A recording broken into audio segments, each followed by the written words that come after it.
যে জুলাই সনদের আইনি ভিত্তি, সে আইনি ভিত্তি যদি না দেয় তাহলে এই উপদেষ্টা পরিষদ এই সরকারেই তো অবৈধ হয়ে যাবে, তাই না?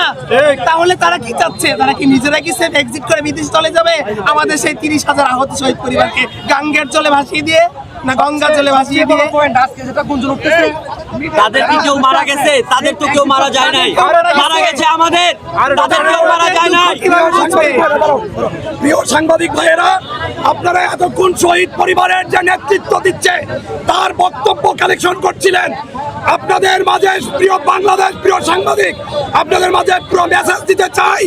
আজকে আমার আহত ভাইদের উপরে সরাসরি গুলি বর্ষণ করা হয়েছে। আমরা ফয়সালা করব, রাজপথে থাকবো, রাজপথে দেখবো। আমাদের আজকে এখন পর্যন্ত শুনেছি যে একজন অলরেডি মারা গিয়েছে। আমরা আবারও গুলির সামনে পড়েছি। কে আমাদেরকে গুলি করার হুকুম দিয়েছে? এটিকে এই অন্তর্বর্তীকালীন সরকারের স্পষ্ট করতে হবে।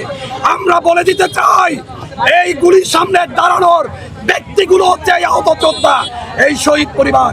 সুতরাং এই সমস্ত গুলি টুলি দিয়ে আমাদের ভয় দেখিয়ে লাভ নেই। মরতে শিখেছে, আহত যোদ্ধাদের রক্তে